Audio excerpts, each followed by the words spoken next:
Next Level Conversations. I am Shantae, your host, and I am so glad that you guys are joining us on this evening. We have been talking about reclaiming your identity. As women, we tend to lose ourselves. We take on different roles, and people say things to us. We are constantly changing who we are. For the people in our lives because of things that are said to us. And so we lose ourselves, we lose our voice. And what we've been talking about for the last few weeks is how to reclaim who you are. Tonight, our guest spent 25 years hating her skin.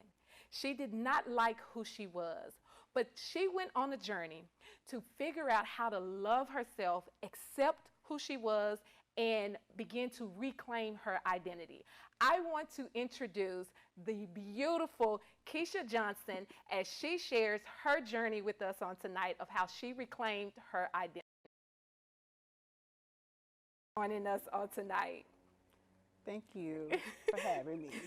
She is a little nervous, guys. So we're going to take her in like a baby. Okay, we're just gonna flow on this evening.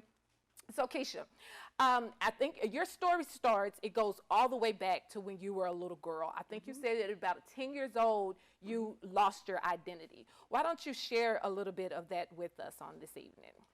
Well, during that time when I was 10, I had heard my entire life that I was ugly, I was black, pretty much wasn't good enough. So those words stuck with me. And as a child going through that, I became an adult and took it into my adult life.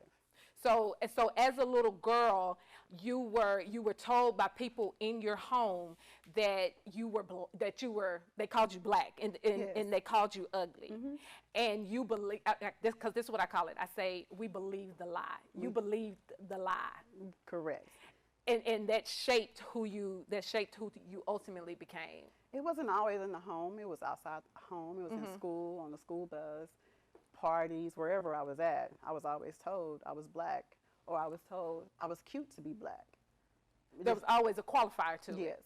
So did you, were the rest of the people in your home, were they light skinned? I mean, like, were you Yes. you were a darker shade complexion than everyone else in your home? I was probably about 3 to 4 shades darker than my siblings. And you never thought yourself beautiful? No, I thought I was the ugliest thing walking, and I tried to bleach my skin. Really? I tried several times to bleach my skin so that I could look like my siblings, and it just didn't work. So your siblings were light skinned? Yes. And back during that time period, we called them Pretty Ricky because Pretty Ricky what they call them. Because the light skinned people were, as they say, they were in. They were in. So when you say you tried to bleach your skin, what exactly do you mean? I just used several different bleaching creams, and they didn't work. So I just continued to go through life being dark skinned. I would go to school, and I would sit in the back of the class and duck down and hide my face because I didn't like my voice either. When the teacher would call on me, my voice would project as like a deeper voice. And then people would turn around, focus on me, my skin complexion. So it was always some type of barrier from stopping me from being my greatest self. And I just hid myself. I would get nervous, anxious. I would sweat. My face would be dripping wet. My hands would be clammy. It was a mess. Really? Mm-hmm. And did your family know that? Did your family know that you were going through this, or that you saw yourself this way? No, I didn't know. So you kept it. So you kept that from them too. I hid the secret for a long time. I'm just now able to talk about my journey of being ugly, being black. And it's simply because your skin was dark. Correct. You just did not think that you were beautiful because your skin was dark. Right. And you didn't want to be white. You just wanted to be lighter. I wanted to look like my siblings and my friends. My friends were light skinned. They received all the attention. Again, I received the attention of, oh, you're cute to be a black girl. But I wasn't just cute to be cute. I was cute to be a black girl. Or things like, you need makeup or you don't need makeup. I was just very conflicted and confused growing up in my life. Really? So when you because you talked about when you were in school and you would hide yourself. Let me ask you this. Did you take pictures and different things like that? When you saw yourself in photos, how did you identify yourself? So I wouldn't allow my mom to put me in light colors, such as the yellow. I wouldn't dare wear this color because I was too dark for yellow or pink. But she did put me in a pink suit for school pictures, and I hated it. But I still had to carry on that smile. I wore a mask for 25 years. Wow. Just because of the skin complexion. Now, when you say you wore a mask, what exactly do you mean by that? I hid the scars, the crying, the sadness, the fear of what was going to happen because I was too dark. So I wore this mask for 25 years. When you say what do you mean when you say the fear of what was going to happen because you were too dark? Rejection. You felt like because you were darker than everybody else in your let me ask you this. Your mom, was she light skinned or dark skinned? No, she was a little lighter than me. But you didn't think that she was ugly? No, I thought she was the most beautiful woman in the world. But she didn't hear the things that I was hearing. She didn't go through what I was going through. She may have when she was in school or growing up, but she didn't hear what I was hearing. Really? She never shared a story with me about being black and being rejected and not liked. I had a horrible life. Because people were calling you black and people were calling you ugly, or they were qualifying your beauty by you're beautiful for a black girl. Correct. I went to a party, college. I was in college, and the guy told me, he said, "You must use dark and lovely because you sure are dark and ugly." And that just tore me up because my friend that I was with, she was light-skinned. So again, the light-skinned friends that I had, they got all the attention, whereas I'm the dark-skinned girl. Nobody talked to me. Nobody at all? No. So how long did this, I mean, I know, as you went on through life, you begin to, you obviously started on a journey to heal this, but as you got older, because I know one of the things we've been talking about the last few weeks is getting over the jokes of children, because the things that people say to us when we're kids, and they say it as jokes and different things like that, they don't realize, and we don't realize how it scars us. So it grabs us. Yes. And so even as a young girl, you believed the lie that somebody told you that you were dark and that you were ugly. So yes. You believed that you were ugly, and you began to hide yourself because you thought that you were ugly and was not beautiful. As you got older, as you became older and you began to date and, begin to kind of become older. Yes. How did you adjust, or how did you connect with different guys, and how did they see you, or how do you think they saw you? How did you see yourself? That's a whole lot of questions. This is going to sound really shallow or bad. Okay. But when I began to date, I only would date light-skinned guys. And my first boyfriend was light-skinned. My oldest daughter's dad. And I made sure that I didn't have any dark-skinned children, strictly because I didn't want them to go through what I went through. So I would not date a dark-skinned guy. Really? It wasn't happening.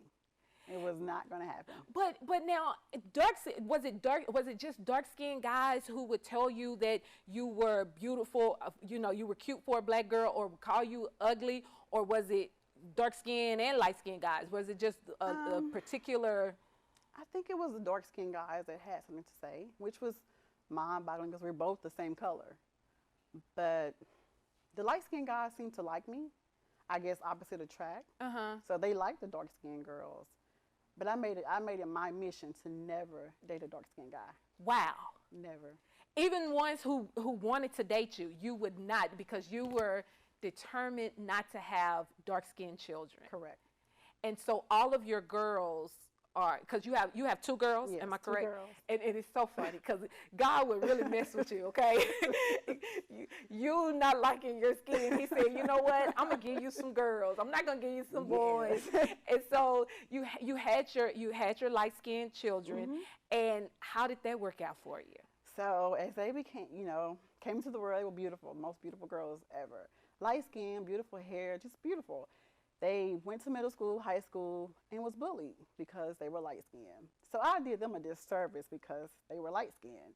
I'm thinking I'm doing them, you know, and how can I say, doing them a favor. You think you're giving them one up because you don't Yes. want them to go through What I went through. what it was that you went So through. when they went to school, I know for sure my oldest daughter, she was bullied because she was light skinned by the dark skinned girls. So it just, again, God said, oh, nope, Wow.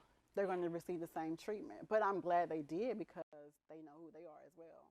Let me ask you this. Let's run back to you as a kid, and your mother was dark skinned, Yes. and your sisters are light skinned. Mhm. Is your father dark skinned, No, light he's light-skinned. skinned? Mhm. So I mean, so y'all really had a combination, a beautiful. The Mhm. truth is, a really beautiful combination We did. of color in the home. Did your sisters look at you different because you were light skinned? I mean, darker complexion. No, they never did. But maybe about a year ago, one of my siblings made a negative comment about me being black and ugly. She brought it back to surface. Even after I've been through counseling and got over it, she brought it back to surface about a year ago. I guess to, start an issue to make me feel some kind of way. Because she knew it got underneath my skin. She knew about it because she was underneath me. So she brought it back to surface to make me feel some kind of way. Like, oh, you remember, you forgot you was black and you was ugly. So it brought it back to surface, but because I've done my healing, I've done the work, it didn't bother me like she thought it would bother me. I pretty much told her I'm black and I'm beautiful. Baby. I'm there. Yeah. Let's talk about that. Let's talk about your journey and when you begin to become comfortable in your skin. And I know you call it unmasking yourself, but how did it come about where you started to begin to say, wait a minute? Because that was a problem. Mhm. There was a problem. You not only didn't like the person that you were, you were hiding yourself from the world, hiding yourself in school, didn't like your voice. There were just so many things about yourself that you didn't like. And at some point, to get you here today, because you got on this beautiful hot yellow color, looking good, you got to a point where you begin to love yourself. Let's talk about how that came about. What happened to get you at least on the road to start looking at yourself and start realizing there's a problem and I need to begin to work on it? Well, after I had my girls, and when the oldest one would come home and tell me she was being bullied and she wished she was my complexion, she wanted to be dark skinned. Really? So I had to just rethink and change my mindset.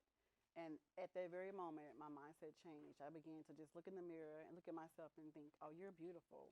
Even though you're black, you're still beautiful. And I wiped away being black. I'm beautiful no matter Yeah. what color I am, light skin, dark skin, whatever it was, I was still beautiful because I have a beautiful heart. So I had to teach the girls, no matter what color you are, you're beautiful. And I began to take the mask off. I just began to take off the layers each and every day. Mm-hmm. I did the work by going to therapy, talking to a therapist. I talked to several therapists because that really, really did a number on me. It stuck with me for a long time. Now, when you say it did a number on you, just because a lot of people may not understand this. So describe to us, if you can, if you don't mind, what type of a number? Like, what did that do to you? What did that make you feel like? How did you see yourself? How did you see the world? How did you experience life, even in your relationships? My self-esteem was low. And if you gave me a compliment, I questioned your compliment. I didn't know how to say thank you and move on. I would say thank you and ask, are you sure? If somebody gave you a Yeah, compliment. so if you gave me a compliment, I'm going to ask, are you sure? I used to do some stuff like that too. It's crazy what we do to ourselves, and we don't even realize. And it could be something so small to make us change the way that we view ourselves, and we're so Absolutely. beautiful. Absolutely. I just continue to question the compliment. I may not say anything out loud, even to this day still. That's something I still do deal with. I do question a compliment and wonder, what is your ulterior motive? What is your hidden agenda? What do you want from me? Why are you telling me that? But again, I had to change my mindset. and just think, okay, you know what? It was just a compliment. Just keep moving. So I had a friend tell me, Kesha, accept the compliment and move on. You're beautiful. How hard was it for you to learn how to do that? It's very hard. It's very hard. But I had to just take it and go with it. And again, my mindset had to change. Until then, nothing was going to change. How did it make you feel hearing your girls come in and say to you, we're being bullied because we're light skinned? After and do they know at this time that you had a problem with your skin and being dark? Because at this time you're still having a problem with being dark, being Kesha, and you haven't even unmasked yourself for your children. Wow, that really just hit you. At this time, you hadn't even unmasked yourself for your children. Your children didn't even see and know the real you. Right. So how did that make you feel, them coming in and hearing that? It wasn't a good feeling. It wasn't a good feeling at all. I sat them down. I told them my story. They were old enough to hear it and understand, especially the oldest girl.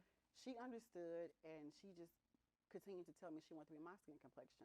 I was beautiful to her. You know, she felt like she wouldn't get bullied if she was my complexion. I explained to her that I went through the same thing, and, you know, we would have to just deal with it. And it was an issue for her.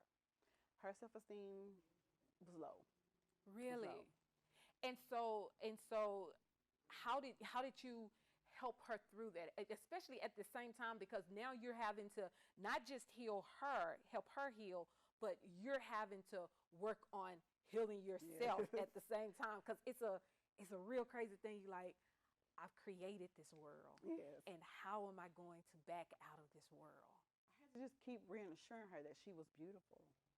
And, you know, the bullying, no matter what color you are, you're going to be bullied in some form, some shape, form, or fashion. However, she received it because she was light-skinned. So I had to just reassure her that she was beautiful no matter what they said to her. And when I would go to their basketball games or track meets, they would ask them, where's your mom? And she would point them to me, and they would say, that can't be your mom. You're too light-skinned for her to be your mom. Or they would ask them, is your dad white? Are you mixed? So they got those type of questions because of their hair, because of their skin complexion. So we dealt, and I still deal with it with my youngest daughter. Is your dad white? Are you mixed? So I just told them, tell me yes. My mom is Dominican. So she could just get stopped with the question. So I just told them, yeah, just tell them that your mom is Dominican. And the questions would stop. But it didn't stop. And she gets questioned about being mixed. Wow. And so your daughters have come and you've decided, okay, it's time for me to do something about this. And I know we talked about how you went to counseling, but what are some of the things that you have learned to do every day? Because one of the things that we talk about here at NexLevel is we want to provide people with practical, actionable tools that they can use daily in their life. So for somebody who is going through having an issue with their skin color or just being who they are, what are some of the things that you have done or that you did on your journey to get to this confident point? I know you went to counseling, but what did every day look like for you? Just praying and thanking God, telling myself I was beautiful, putting it into action. Okay, putting it into action. What does that look like? Just dressing up, looking good. When I looked good, I felt good. So I continued to just reassure myself that I was beautiful as well. Just prayer helped me a lot. Prayer helped a lot. And I know that God didn't make any mistakes when he created me. So I know that I'm perfect in God's eyes. So being black didn't matter anymore. So every day I would get in the mirror and tell myself, you are beautiful, Kesha. And I had to get out my own way. I had to get out my own way. I was standing in my own way, but I had to move. And when I moved and I let God take over, when I surrendered and said, I'm yours, you do whatever you need to do with me. And he did. He started to show me that beautiful Kesha. Really? So what does that beautiful Kesha, who is that beautiful Kesha? She's, oh my God. I have a heart of gold. I'll give you the shirt off my back. And I just know that God took me through those things for a reason. I wouldn't be here talking to you today had he not taken me through that journey. I want to be able to tell my children, other young girls, other black women, get out your way. Be you. You're beautiful no matter what color you are. So it wasn't, I'm not mad about it. I'm not upset about it anymore. I know that it was a journey that I had to go through because I had to help somebody. So I thank God each and every day for what I go through because somebody had to go through it to tell somebody else, to help someone else. So that's where I'm at with this now. That's where.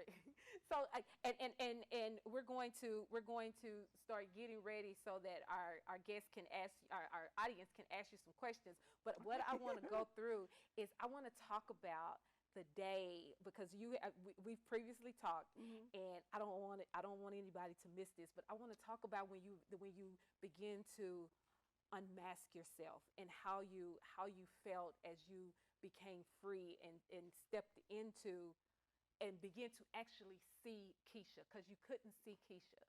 Well, my biggest thing was my hair was my biggest asset. And Kesha is coming back on next week because there's a second part to her story. She's been talking about her skin, but there's a whole second part to her story that has to do with her hair. So we're gonna give y'all a touch of that on tonight, but I don't want to mix it up too much. But go ahead. I'm sorry, I didn't mean to interrupt you. My hair is my greatest asset, so that's what I had to help unmask. I'm beautiful. Because I had long, beautiful, flowy black hair. Again, people would come to me and say, oh, your hair is beautiful. Are you mixed? So I would always get, are you Chinese? Are you mixed with Chinese? Because my eyes were tight and I had this long, beautiful black hair. So that was my greatest asset. So when I began to look at myself, look at my hair, I knew I was beautiful, and I thought it was because of my hair. Never because of your skin. Never. Because, and I think you even told me that when you got pregnant, your skin color began to change. Yes, it did. So when I had the girls, I lightened up. I was no longer dark skinned. And how did that make you feel? You still didn't think you were beautiful? No, I didn't, because I would tell people, they would say, you're very beautiful. You're not dark skinned. I'm like, I was. Like I told you I was dark skinned. You said, no way. But I was dark skinned. And I lightened up when I had my children. So even after lightening up, it still didn't matter. I was still ugly. So in reality, I guess it really wasn't the skin. No. It wasn't the skin that you were in that had you. It had to have been the words. It was the words that I heard. It was solely all the words that I heard from the home, from outside the home. Just neighbors, friends, whomever calling you ugly. Well, saying mainly I was black. And black, when you think of black, you think of ugly. Well, I don't. Well, I did. So when I heard the word black, dark skin, I thought ugly. Was that just because you heard them together, or was that something that? Is that something that you No, just? I heard it together. Because when you heard the association of black, you heard right behind it ugly, and so you just put those together. But everybody in your household was black. Yes. That's the thing that everybody was black. Yes. But their level of black and your level of black were not the same. Theirs was black and beautiful. Yours was black and ugly. No, they were light skinned and beautiful. Oh, okay. And I was black and ugly. Ah. The difference. It was a difference. So again, light skin associated with pretty, beautiful. I was associated with being black and ugly. So that's how it combined. So when I heard the word black, ugly came next. Wow. Yes. Wow. And so now when you look in the mirror. When I look in the mirror now, I'm that girl. Are you that girl? I'm that girl. And that's how I feel now. Well, that's really good. So how do you continue every day to stay in that positive space? And because we have different triggers. You talked about an incident that happened here not too long ago. We have different triggers, and we still have to fight learned behavior. how do you consistently stay in it every day to remind yourself and to continue to be this girl? Because you're no longer faking. You're stepping into your voice, and you are all you. How do you stay here every day? I have to continue to tell myself that I'm beautiful, without makeup, with makeup, without the fancy clothes, whatever it may be. I'm still beautiful. When my hair is in an afro, I'm still beautiful. So I have to continue to tell myself that I'm beautiful and I'm that girl. You are. So I can't let that go. Every day I'm going to tell myself, I'm going to give myself a speech in the mirror every morning, because I can't go out into the world, because again, the world still sees black as ugly. So I have to remind myself every day that I'm still beautiful. So what I want you to do is I want you to talk to that little girl.